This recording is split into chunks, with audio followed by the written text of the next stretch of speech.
c'est simple. Ici, nous sommes sur la place de l'église, sur la place communale, pardon. La maison communale, on ne sait pas la rater. Je revois la maison de l'horloger Latini. Je sais pas, non, c'est vieux à Latini. Alors là, il y avait le café Berthe. Alors il y avait encore un autre café là sur le coin, je ne sais plus le nom. Alors il y avait Yvonne, juste en face. Café Yvonne. Gusbin. Café Gusbin. Alors, en revenant par ici, la maison qui appartenait à M. Haussière, c'était la biscuiterie, c'était Coppens, qui tenait une biscuiterie quand tu descends pour aller dans le parking Friard. Il y avait une biscuiterie là, qui a pris feu là. Alors, en revenant par ici, tu avais la maison du peuple, tu avais le droguiste, mais je ne sais plus ce nom. Il y avait un droguiste là, et il y avait M. Van Overstraat, non, de Timmerman, qui était instituteur à l'école moyenne, qui était un bourreau d'enfants. Un bourreau d'enfants. Là, tout le monde en avait peur, hein, parce que les claques, ça tombait, à ce temps-là, ça tombait. Hein. Sur la grande place, je me souviens de la kermesse, il y a la grande kermesse du mois d'octobre. Oui. Alors il y avait la kermesse Saint-Jean sur la grande place, donc ça c'était au mois de juin, on commence par le mois de juin. Et il y avait un kiosque, et tous les ans il venait une fanfare. Dimanche après-midi, on mettait des chaînes autour du kiosque et il y avait une fanfare qui jouait de la musique, des airs connus. Je crois que mon grand-père en a même fait partie. Alors, si tu descends ici, c'est la grande rue, on aperçoit le cercle libéral, où c'est le XVIIIe siècle maintenant. Mais ici, plus loin, autour. Maintenant, il y a les scouts. Ah si, il y avait Lucien Jossot. Pas trop. Oui, c'est pas trop, oui. Alors, il y avait Lucien Jossot. Là, c'était une quincaillerie. Tu trouvais du clou à la grande bassine, au fil pour clôturer. Là, c'était des flacons pour les ouvriers travailler. Hein, donc, là, tu trouvais tout ça. Donc tu avais une kermesse Sainte-Anne qui se faisait sur la place de l'église. Ah, ça c'était sur la place de l'église. Voilà. Et alors tu avais la kermesse sur la place, la Grand Place. La Grand Place en juin, en même temps que la procession des saints.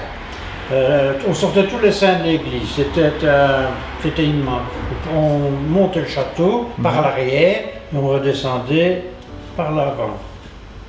Mais tous les saints sortaient de l'église. Et j'ai porté pendant de nombreuses années, j'ai été les palmes de Saint-Feuillin et la charge de Saint-Feuillin. Parce qu'on était à 4 et c'est pendant des années que nous avons fait ça. J'ai fait ça jusqu'à l'âge de 18 ans, 22, 23 ans.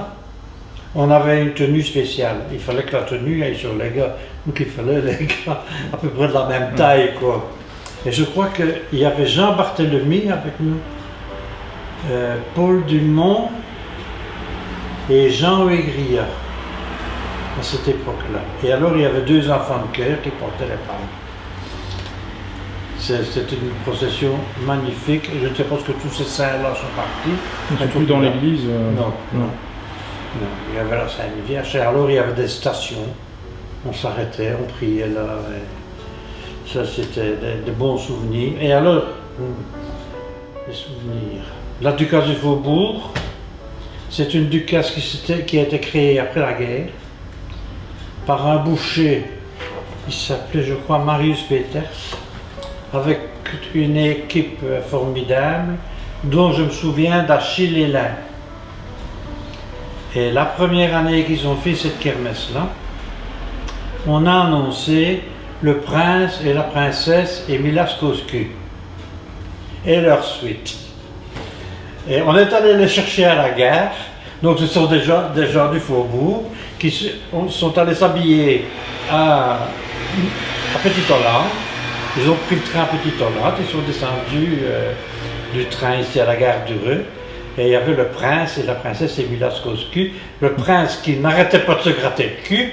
Et alors le majordome, c'était Achille Hélin qui portait une valise et qui tombait. La valise s'ouvrait naturellement, je ne dis pas le détail de ce qu'il y avait dedans. Mais enfin, on s'est amusé.